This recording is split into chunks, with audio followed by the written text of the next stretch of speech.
Yes, so welcome everybody to the Education USA session with two awesome humans that I'm going to introduce shortly. But before I do that, I would like to let you know that, excuse me, this session is basically about how to transition into a PhD program, whether you're transitioning right out of an undergraduate or bachelor's degree, or if you're transitioning out of maybe a master's program and the like. So how do you do that? So that's what we're here to learn about today. And let's get started. I'm going to go ahead and introduce our awesome speakers. My name, first of all, is Faithful Esther Abaho Mwangi. For those of you who might not know me, I'm the Education USA advisor at the US Embassy here in Kigali. And I'm going to start off by introducing Sandrine. So Sandrine Mugenga Irankunda is a PhD student at Johns Hopkins University, and she's studying African Studies, and her major or her main research topic is on the conflicts within the Great Lakes region with a focus on the genocide against the Tutsi in Rwanda. She's also a part of the Black Students Union, and she works as a graduate assistant in the Office of Student Affairs. Before that, she earned an MBA and a bachelor's in business administration from the university. She earned that from Georgia State University. And she also has at least 7 years of experience in the higher education field in different roles. And another thing, she's very passionate about community work. She's one of the founders of the Atlanta Rwandan Community, which is an organization that basically focuses on making sure there's a strong bond amongst Rwandans within that area. And also to look after the social needs of their community, the Rwandans in that community. So that is Sandrine for you. Hello, Sandrine. You can wave to us. Hi. You are. And then another speaker that we have here today is Diane. So Diane Ingabire is a PhD student as well at the Virginia Commonwealth University, and she's pursuing pharmacology and toxicology. Before that, she was an undergraduate student at Spelman College studying chemistry. In her free time, she likes to watch TV shows and spend time with friends. So those are our two speakers today, and I'm going to allow them to maybe share more about themselves before they delve into the rest of the session, and I will go ahead and mute myself and allow them to share. Thank you so much, Sandrine and Diane. You're very welcome. Thank you. Yeah, thank you so much for having me. I'm really excited. This is my first time being part of this session, so I'm really excited to be part of the session and share with everyone, my experience. I just want to add a little bit. My experience is a little bit different. I know the session is titled Transitioning from Undergrad to PhD. That hasn't really been my journey. I transitioned from undergrad and then worked a little bit, and then I did my master's, and then worked a little bit again, and then I decided to do my PhD. So my experience is a little bit different, but I'm looking forward to sharing that for those of you that might also be, maybe you're already done with undergrad, or maybe you're looking to also do a master's program. So yeah, I'm gonna share a little bit of that, but I'm really excited to be here. Thank you so much, Faithful, for including me, and Diane as well. But yeah, I'll pass it on to Diane to also talk a little bit more. All right. Thank you so much, Faithful, for the introduction. Yes. So actually this whole program, I think the only reason I added Sandrine is because I think she has way more experience than I have, given that she went through undergrad, master's, and then PhD. I think people always forget that that can also, I can say that I went from undergrad to PhD, and you think that the other path is also impossible, but it is possible because she did it. So my background and her background are different, and we are all doing our PhDs right now in different departments, different research. So I know that probably people who are here have also different interests, but we are here to answer questions that you guys have, and probably any guidance we can give. I'm always interested to literally help anyone who wants to pursue higher education in anything, regardless, because I might not know political science, but you're interested, but I'm happy to connect you with someone I know who's doing something that you're interested in. So I think that's enough for me. I probably will let people ask questions, or we can just talk about like our journey to our PhD programs. Yeah, I was thinking maybe we can start by talking a little bit the specifics of our programs. So I can talk a little bit about my experience in more details, what my program requirements are, and then Diane, I think you can do the same thing. And then after that, we can open it up. So for me, as I mentioned, I started as an undergraduate, and as an undergraduate, I did a bachelor in business administration. After I got out of my, after I finished, I could not go to school immediately, finances, you know, and so I worked a little bit, and I actually worked for an institution. I found out that sometimes when you work for education institution, like if you work for a school or like a university, sometimes one of the benefits is that you're able to go to school and they will cover your tuition. And so that's why I decided to get into higher ed. So I really got into higher ed, to be honest, so I can be able to fund my master's program. I started working for my institution where I did my undergraduate, and I worked for a couple of years, and then I was eligible to be able for them to fund my master's. And so I was working full time with them, but they were paying for my tuition to be able to do my master's program. And so that's one thing I always like to share, because a lot of times after you finish your master's program, if you're not able to get scholarships, or especially if you're not interested in the sciences, because I feel like a lot of the scholarships are in the science, like the hard sciences. So if you want something like social science or like arts, it might be difficult to get a scholarship. So that's another way for you to be able to fund your studies, where if you don't have like a scholarship. So that's one way I did it. It was a little bit difficult because, of course, I was taking a few classes at a time because I was working full time, but it's doable and it's worth it. And then once I finished my master's, which I did in business administration as well, I then continued to work in higher education. At this point, I really liked higher education, and I felt like that's what I was going to be doing. But after maybe 5 years or so working in higher education, I felt like I wanted to do something. I just became really passionate about Africa and, you know, our motherland, and I wanted to come back to Rwanda to be able to help. And I felt like I wanted to equip myself before I can come back to Africa and work and help our continent. And so I started reading more about African studies and like things people learn. And I got really interested in conflict, especially specifically the genocide that happened in our country, and wanting to understand it, because I just hate that a lot of times the perspective comes from outsiders. A lot of the books are written by a foreigner. So I feel like one of us, if we can do our own research and have our own narrative, it will also be helpful. So that's how I got into that field.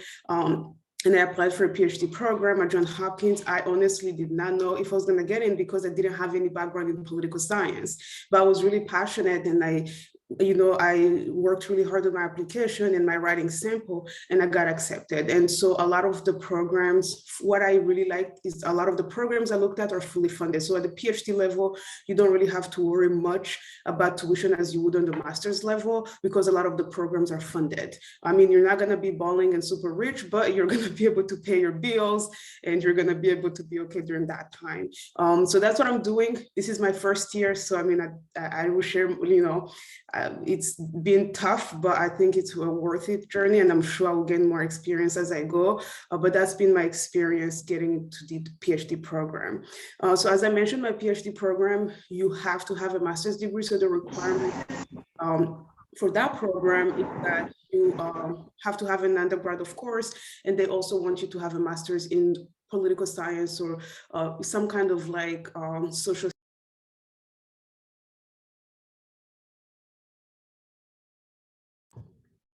Okay, I think you can hear me now. So as I mentioned, when I didn't have background in political science, I had done my master's in business administration. So even though the requirement, like what they prefer is for you to have a master's in political science or some other kind of social science, you still have a chance, even if you don't have that, because I had the business administration. But as long as you can prove what you're passionate about, what you want to research, and you can prove that you have the skills, to be able to write at the level of a master in political science, it's doable. So you don't necessarily have to have a master in political science. You can have it in other fields. You just have to really work hard on your application to, you know, convince them.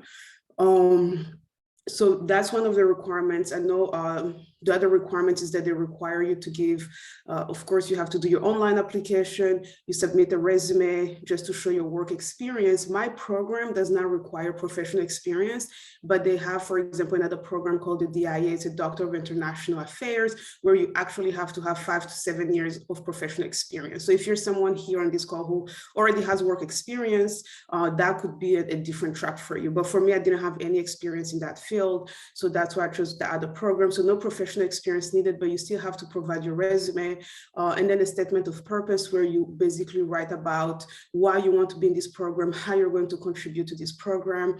And then you also have to talk about your dissertation topic. So what do you want to research? What are you interested in?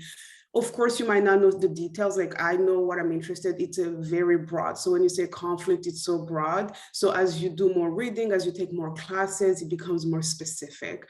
And so that it's okay for your dissertation topic to change over time. Mine is definitely probably going to change because it becomes more detailed. And then after that, the other thing you have to submit that requires a lot of work is your writing sample. And as I mentioned, that's where you really, because PhD is all about reading and writing and creating new knowledge. And for you to do that, you have to be able to communicate your ideas in written form. So you have to make sure that your writing sample is really good so that you can prove that you can write. And so that's where I spent most of the time. My luck was that it happened during COVID when everything was shut down. So literally I was just reading, writing. So you just really want to dedicate, I would say, for me, I dedicated a good 6 months just to writing that sample because my requirement was that it's at least 20 to 40 pages. So it's not something simple, but again, anything that's worth it. If you're considering PhD, I know you already know it's going to be tough, but we all know that it's worth it in the end. And so if you're passionate in the work, you definitely can achieve it. But that's a little bit more details about my program, how I got there, and some of the requirements. I'll pass it on to Diane now. Thank you, Sandrine. Okay, that's quite a lot, but one thing I'm going to agree with is that PhD is hard. I'm just gonna use the word hard, but I think it's doable if you have a great support system at your school. That's pretty what I would say. But my journey is quite different from Sandrine. I did my bachelor's degree in chemistry at Spelman. Actually, I knew Sandrine back in Atlanta. And I actually remember when she was applying, or she said it was a lot of hard work and everything, but my journey is different. So I went from bachelor's degree to PhD, so I didn't do my master's. But the only reason I did not do my master's, it doesn't mean that I did not apply to master's program.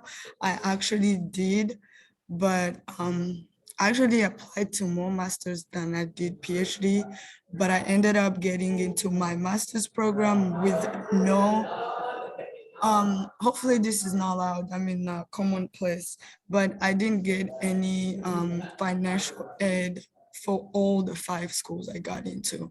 So as she mentioned about financial aid in master's program, it can be very challenging regardless your major. I wanted to do forensic science. Recording in progress.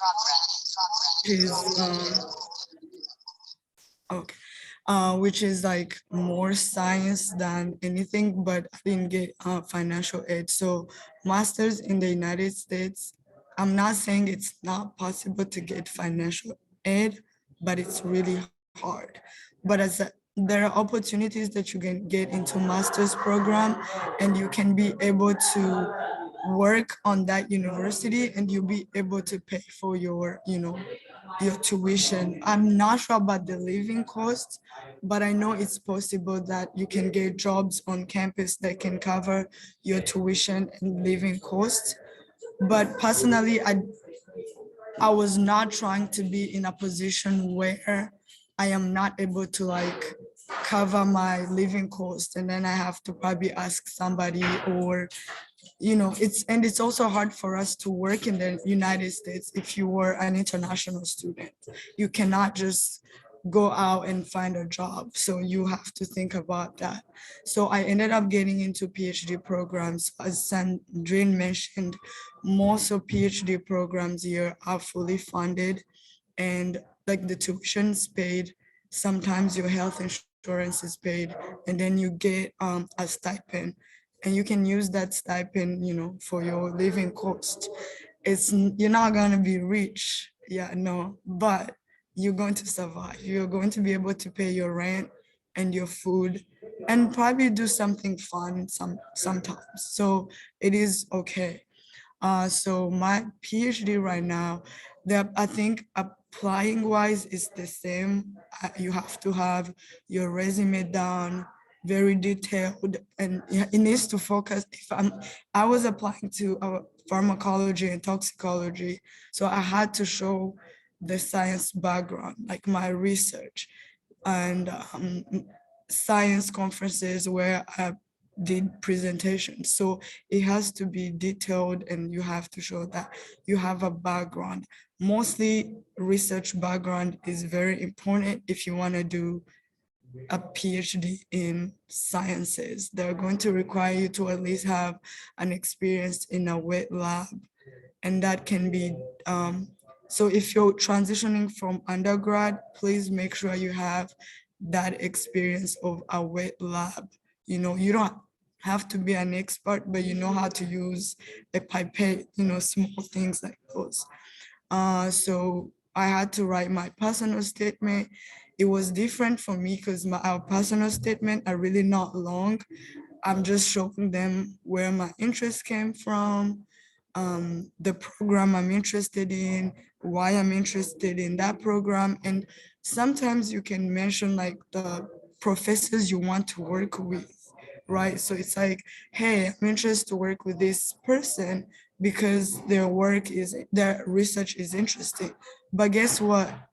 When you get here, it can change. You don't have to stick to the person you mentioned in your essay.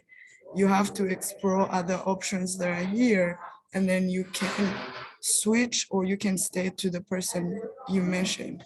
I feel like everybody I mentioned in my essay, I am not working with anyone, because I went to their labs and found out that, you know, their work is interesting, but they probably work with mice, and I don't like working with mice. So there are multiple reasons that might cause you not to work with the person you mentioned, but it's okay to,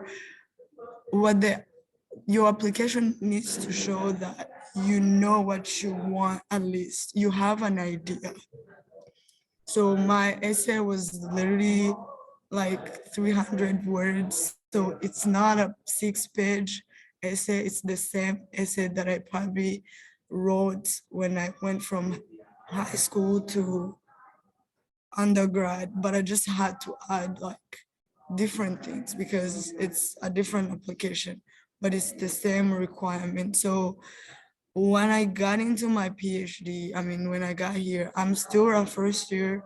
So I haven't decided like what research I want. At least for my school, they give me 3 rotations. And what that means is I have 3 chances to go to 3 different labs, and then I see their work. And then from there, I am going to design my project, given who the mentor I choose to work with.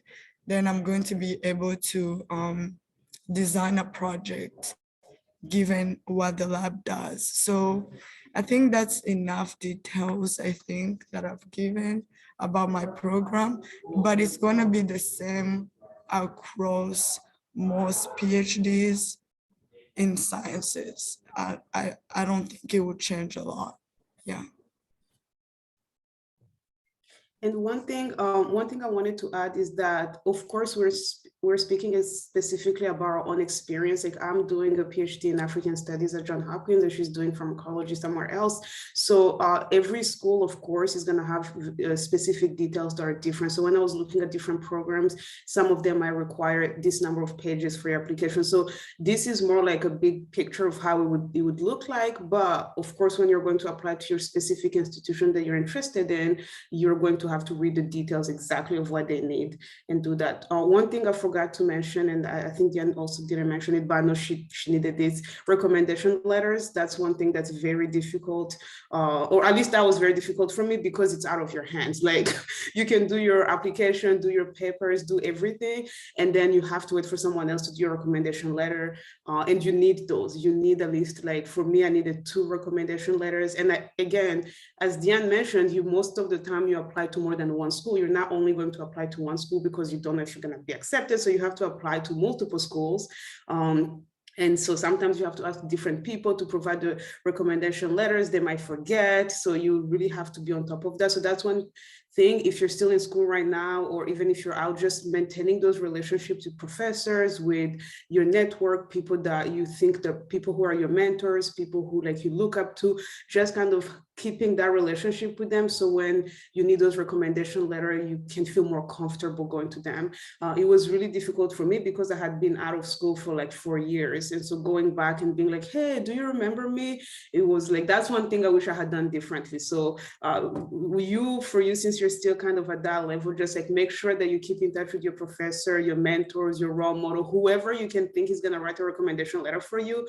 Try to keep in touch with them so that it's not weird and like you can actually be able to ask, because you're going to need those, and you need people who are going to write good letters, because if the letter is not good, it might affect your application. But that's one thing I was thinking about.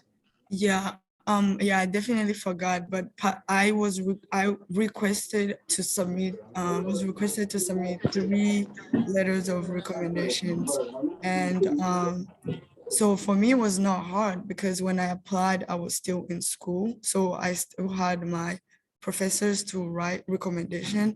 But the hard part is finding a person who can actually write a good letter for you. So it's not supposed to be any professor that taught you at some point. These are people who knows you and who can talk about your academics, your outside academics life, because actually for me, when I was choosing 3 people, I actually chose somebody who taught me in class, someone I worked with in a lab, and someone I worked with like as a TA, so they know me like different, like I've met them in different things, right? One thing I would say is Rwandan students, we have like, I know it's hard to get recommendations from our teachers. I know that. And sometimes you go to them and they will tell you, go ahead and write it, and then I'll sign it. That's a huge mistake, to write your own recommendation letter, because I don't know how you're just gonna say like, oh, hey, I'm the best in this. At least for me, I can't talk about myself. It's really hard. And I think that's, I don't know how to change that. But as we move on, I feel like also teachers back in Rwanda, in college and also in high school, need to be trained to like write these letters of recommendation to students. But I think if you're put in that position, I don't know. I've had people reach out to me to write their letters, and I don't know how to write, but I think you would want someone who knows you, even if it's your best friend, as long as they know you professionally, they can write that letter. I think that's what you need to know, someone who knows you very well, professionally and academically. That would be really good.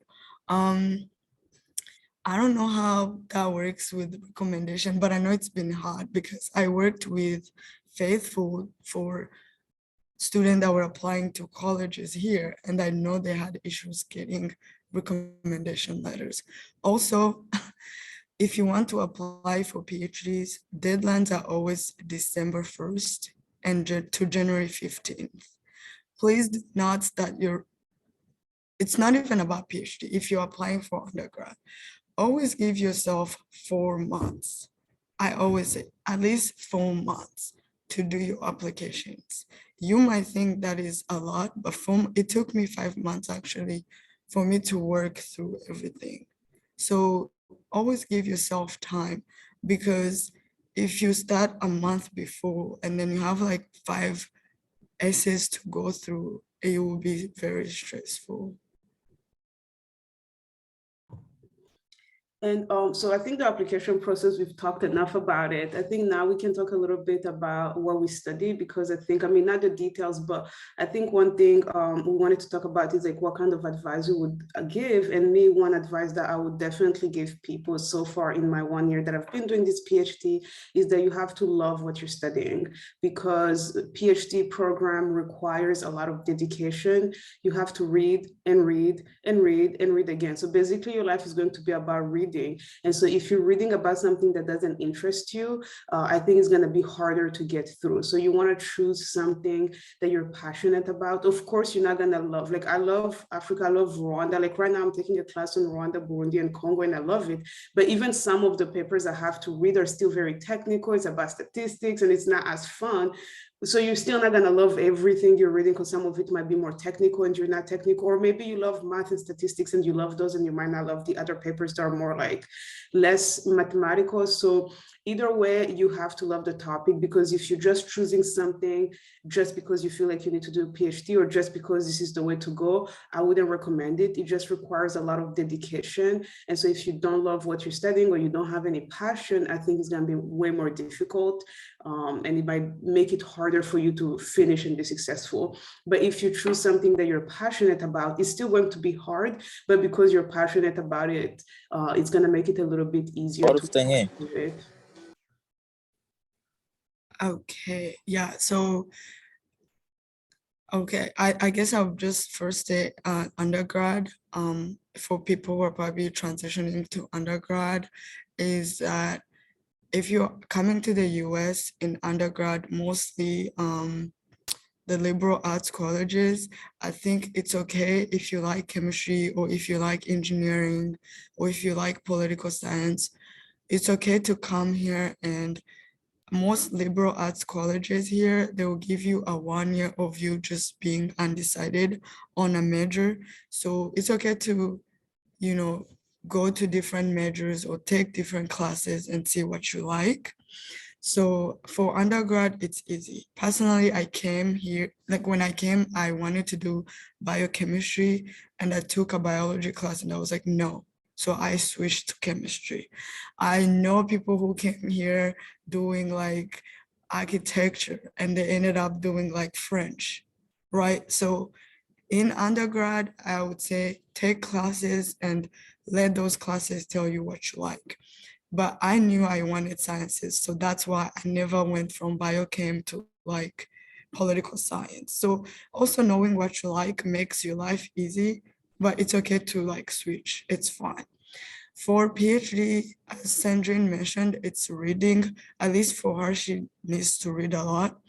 I do read a lot, but it's a different reading. So on my side, it will be that make sure you're in the lab that does research that you like and that you like the environment of the lab.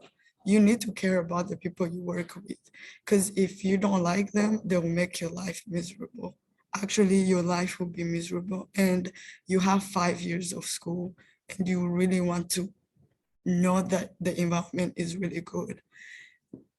I don't read a lot. I mean, I read because of the research I'm doing. So if I like the research I'm doing, then I'm probably gonna enjoy what I'm reading for the most of the times. So for me, it's more of the research work, the project I'm working with and the people I work with. Because I would tell you that I know people right now who are in their 4th year, who they just dropped out of their PhD.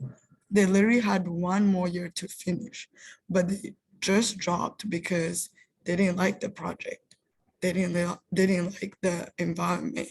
They were not being supported by the PI. So you need to think about all those. Dropping out of a PhD is not I would say this, it's not horrible. You're still smart, but life can be hard and you just gotta, so that's why you need to think about all those things. Mhm. And I see that there's a question about the duration of our programs. So my program is 4 to 7 years is what they say. So it really depends on you. You can do it in 4 years. That's really rare. And you can go up to 10 or up to 7 years, but most people do it in 5 years. And so basically the first 2 years, you're taking a lot of methods and research class for us, like how you're going to do your research, what the different methodology that you're going to use. Those are the first 2 years where you're actually taking those classes. And then you also take classes about like your topic. So for example, I'm taking a lot of class about African history.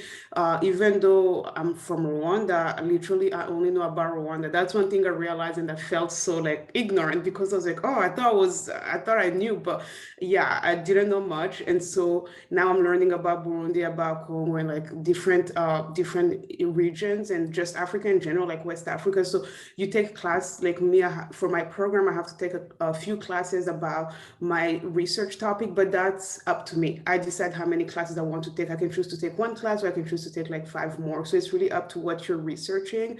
So after those years, and then for my program, I'm doing, our school is a school of advanced international studies. So because it's international studies and most of us are going to be working in different countries, they require us to have a language requirement. So we have to be able to be proficient in more than one language. So for me, it's easy because I already speak French and I already speak in Rwanda. So it's like, oh, I'm good. I just have to take some tests. But for other students who are American or who only speak one language, they have to actually take a couple more classes for those language requirements. And so after those 2 years, then the other 3 years, that's when you do your, you have to do what they call it dissertation prospectus, where basically you present what you want to research. It has to be approved. Once they approve that, then you start your research. And so you use kind of like everything you've learned in your research class and methodology class to do your research. And so again, it depends. Your research might take you 6 months and you write your dissertation and you're done. It might take you longer. So that's why it's like hard for them to gauge. I will finish in 5 years. I am proclaiming that. Also, you have to understand that the longer you take, the harder it is financially, because I think after 5 years, you're no longer funded. So that's on you. So that's why I know, I think, yeah, they fund us for 5 years. If you go past 5 years, you're still okay, those last 2 years, but the funding is on you. So it can be difficult. So that's why you want to finish as quickly as possible and not go past those 5 years. But that's my program. I don't know, Diane, if it's similar for you as well. Yeah, for me, it's 4 to 5 years. And as I mentioned in the chart, people can go up to 6 years if they like take a semester off or something happened in their research. So we also do, so I'm taking classes. My first year I take classes, and my second year, first semester, I take classes, and I'm going to be done with classes. So I need to be focusing on my work, my research. After my second year and or the beginning of my third year, I need to do an exam, which is called qualification exam. And it's the same exam where I have to like write a paper and present my project. And it has to be, I have to pass that exam. So right now I'm called a PhD student. So if I pass that exam, I'm going to be a PhD candidate. Definitely that means you're going to receive your PhD regardless, because you passed that. And after that, you know, 4 to 5 years, as Sandrine mentioned, your projects are different. They take different times. You might take time off, I don't know, whatever happens. But for us, if you take more than 5 years, the funding is still there. The funding is still there, but it's not guaranteed. So that does not mean that every PhD in science is gonna pay for you if you go over the time. So that's why you need to know the school, like the school of like the offer they're giving you. Mostly in the interviews that you do, those are the questions you ask, so that it helps you know like what school am I choosing and why am I choosing that school. So I know if I go 5 years, I'm going to still have funding, but I really don't want to go. I want to graduate 4 to 5. I don't want to do 6 years because, I mean, we are old. We don't want to be 30 something in school, but yeah.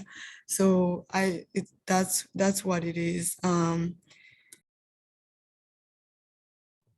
I see that someone put a question in the chat about nursing. So I'm not very familiar with the PhD in nursing, but I know, yes, there's a PhD in nursing. I've heard of it. I've seen people do it. I also know there's some other PhD programs that are similar. Like I know someone who did like their undergrad in nursing, worked as a nurse for a few years, and then went to get their PhD in health management or health services. So there are other ways also. So there are many options. So since you're studying nursing as an undergraduate, I would say it's possible to transition into PhD after.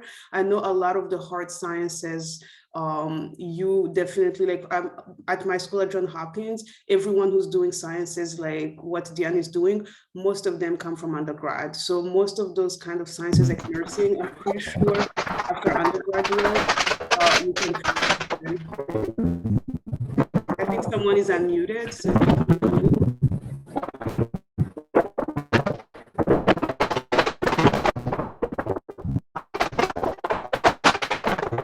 so I'll keep going. Hopefully you guys can hear me. Okay, great. So yeah, if you're studying nursing, you can, as an undergraduate, once you finish, I am pretty sure you'll be eligible to definitely transition to a PhD, and I know PhD in nursing exists. Again, as I mentioned, it takes a lot of research, and that's what Diane was talking about as well. Applying, you have to give yourself time. So if the deadline is December, you cannot start looking in November. You really have to start early because you have to research different schools. Different schools will have different requirements, so you will have to just go on Google, research different schools, look at their website, the different requirements that they have, and just like follow those guidelines. But yeah, that's definitely possible, and the PhD program exists. I don't know, Diane, you are more in the sciences, so you might know more. Yeah, actually they exist, and my school has one, it has the PhD program in nursing.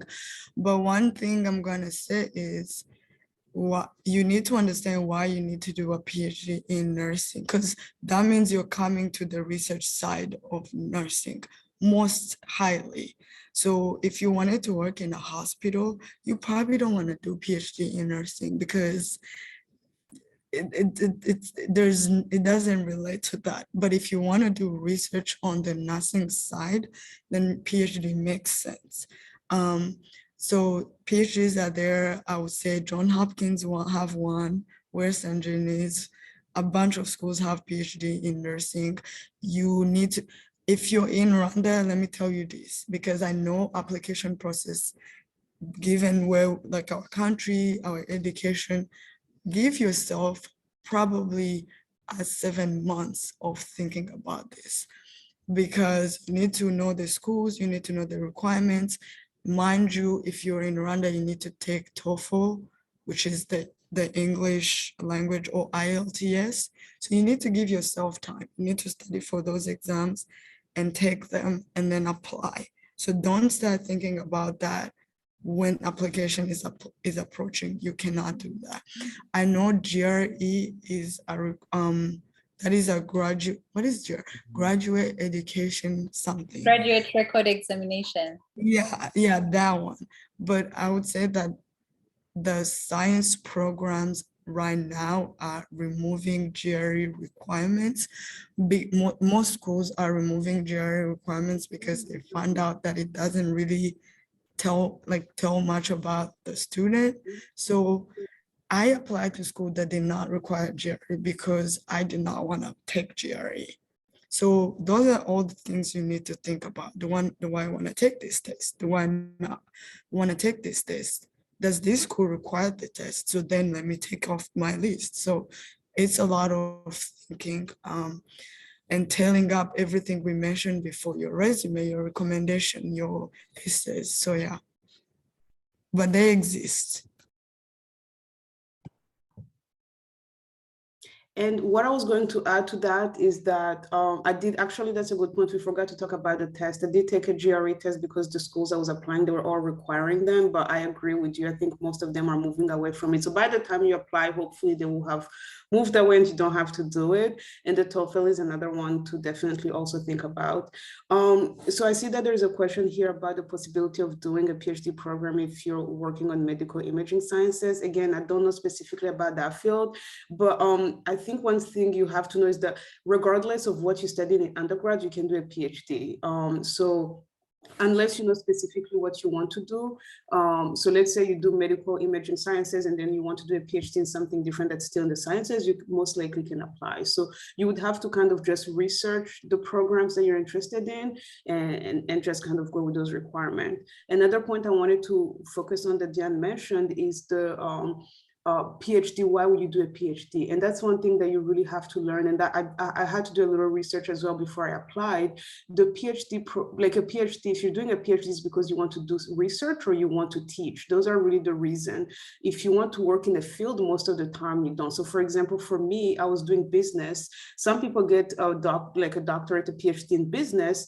Like my dad actually is doing that because he's been doing the business and he's 60 years old and he's like, oh, now I want to like go teach people about it. But if you want to work in the field, most of the time, depending on your field, you might not need a PhD. So a PhD is if you really want to research or you want to be in academia, meaning like you want to be a professor, you want to write books. So also that's a good point, kind of, you don't want to just do a PhD just because you think it's the thing to do. You want to make sure it kind of aligns with your career goals.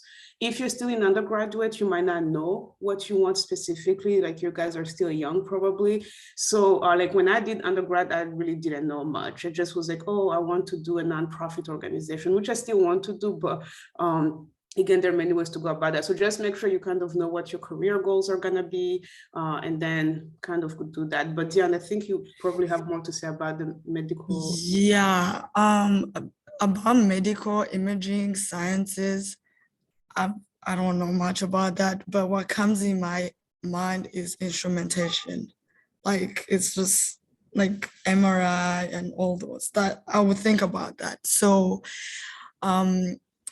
you don't have to do a PhD in something you did in your undergrad.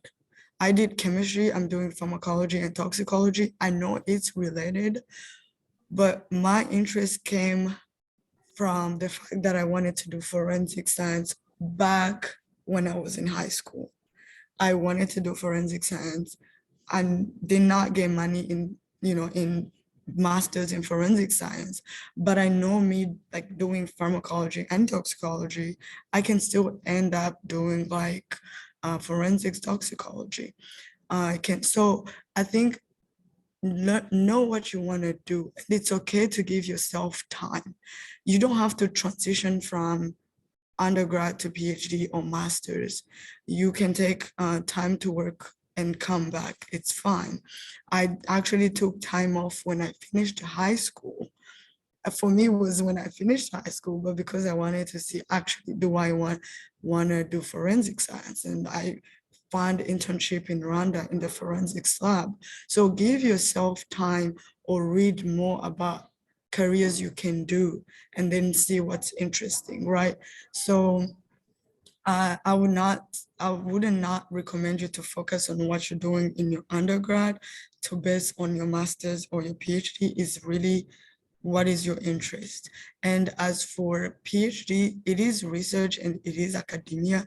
I don't want to do academia, but I'm not saying I cannot do it, but I don't want to do it. And I want to work in like pharmaceutical companies or something like that. That is research heavy. Because if you're designing a drug, if you're discovering a drug, it's research.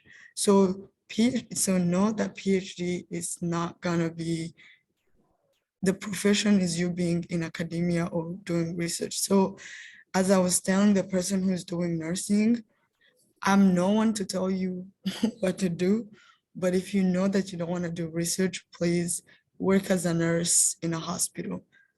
They're still needed. They're still needed. So think about that before you say, oh, I want to do a PhD. Or you can find masters, because actually, I believe that a master's will help you understand what you actually want. Because it's a 2-year or 1-year program that shows you what being in grad school is and what you're supposed to be doing. I wish I did a master's, but life took me here. I think we have like 13 minutes left before the session is over. So I think maybe we can now open it up to any questions you guys might have. If you want to just type it in the chat, some people have already started asking questions, or if you want to just unmute yourself and ask your question, or just want to make a comment. Yeah, I guess the floor is open to you all, so we can all participate.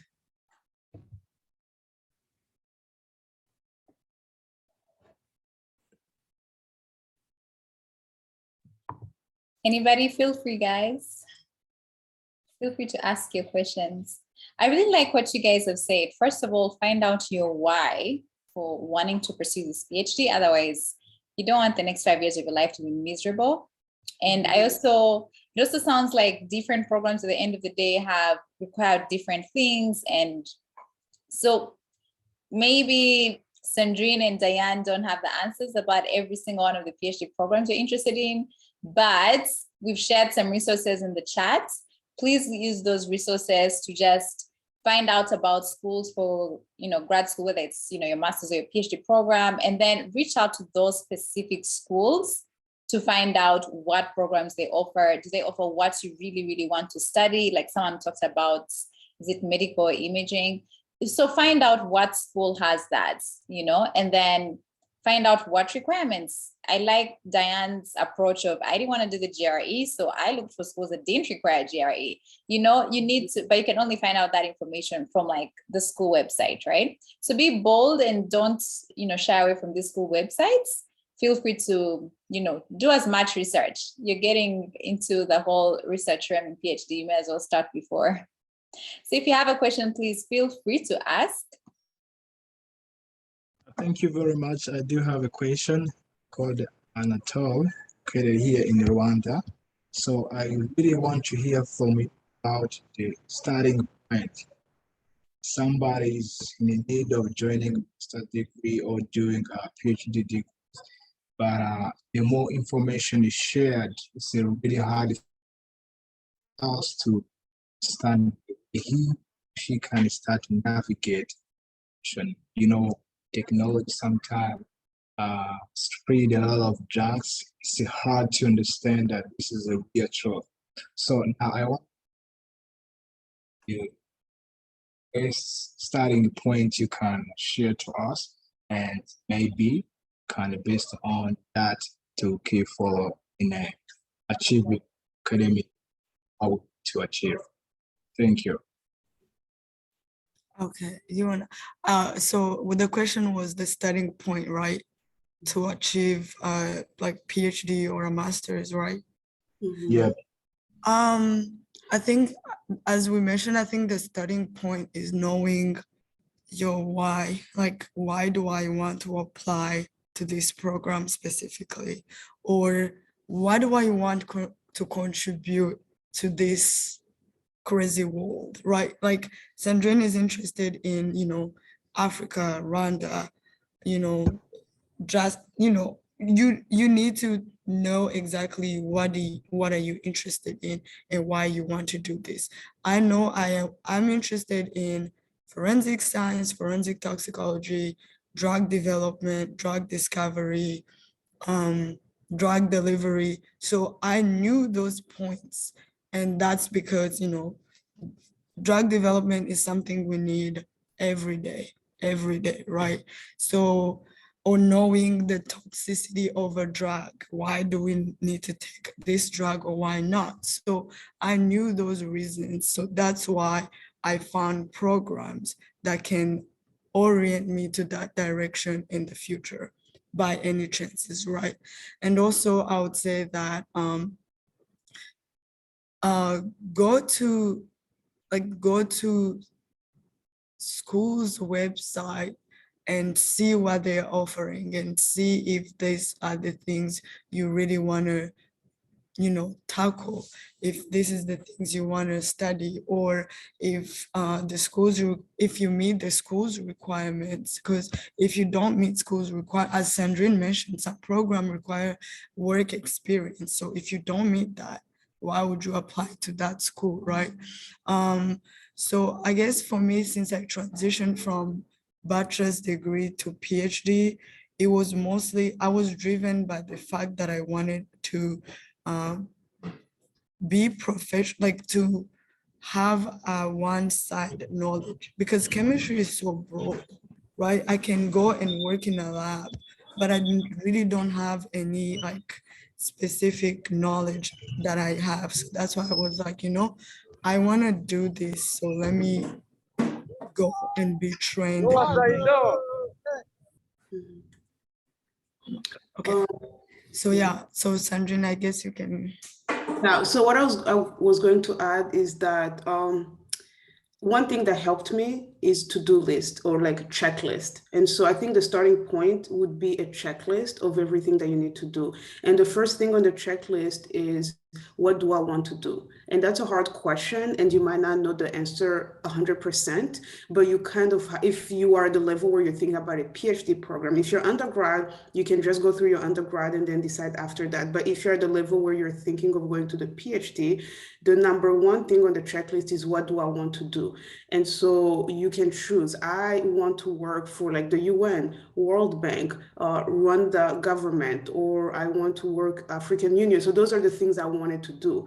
And so because that's what I wanted to do, and what I wanted to do was to make Africa better, and I wanted to do that through academia, is like, what can I do then? And so that's when I decided, you know, a lot of the things I was seeing at the World Bank, at the UN, or even just like, I want to write books, all of those things, a lot of people that were doing that, they had a PhD. And so I was like, I also would love to teach in Université Rwanda, something like that. So all that kind of things, I need a PhD. And so once you decide what you want to do, that's number one on the checklist. Then the second thing is just do research. I think Faithful put in the group like how to do research, and she can help you with that. But doing research, and I know doing research when you're in Rwanda can also be difficult, because I remember when I first came to the US, I actually went to a school that was unaccredited, because I didn't know what accreditation was. And I just thought, oh, if a school is there, then the school is good. But you learn that different schools don't have accreditation. So those are things that you might not know if you're in Rwanda, because the system is different. So I would say like finding someone who's here, like maybe Diane or myself, or if you know someone else who is studying in America, then they can help with your research. So if you find a school, like, hey, have you heard of this school? Do you know this school? So like doing research, looking at things, but kind of having somebody else, so Faithful can, I'm sure, help bounce off those ideas to make sure that you're picking. Some institutions, we know they're good, but some institution might be accredited and cheaper. That's how I did my undergrad, where it's cheaper. It's not like a known school, but it was still accredited. So once you start once you know what you want, then you do the research for those schools, like what school, because for me, African study, like PhD in African study, is not popular. Literally, there were like 5 schools. I was telling Diane when I was applying, there were like 5 schools only, because most people are like, they have master's program, they have undergrad where you can like study African studies. But if you want to do a PhD, they have African American studies here, but they don't really have African studies. So for me, I only had like 3 options or 4 options. So it depends. If you want to do like nursing, like someone was mentioning, so many schools, all the science schools probably have that. So it depends. So once you do your research, then you decide on like maybe 5 to 6 schools, because again, I was telling Diane, applications are expensive. It would be like $75 per application, and then you have to times 6, and I'm like, I don't have this money. So you also have to choose like top 5, top 6 schools, and then you apply. So I would say having a checklist like that can help you, because once you look at the school, then you go to their website, see the requirements. So having a checklist, but those are the like 3 things I would say on the checklist. And yeah, and I'm happy to help. I can put my email too. So like if you find a school or you have questions, we can probably help with that. Somebody had a question. Yeah, I think. Thank you very much. I do still have like a burning desire to ask you more, because I was much interested with talk, as you're talking about education and also research. And so now, maybe through my experience, I did a lot of research and the writings. But when you are approaching a university back where sometimes get crazy, someone gives you an information, but information are not trustworthy and gives a zero outcome.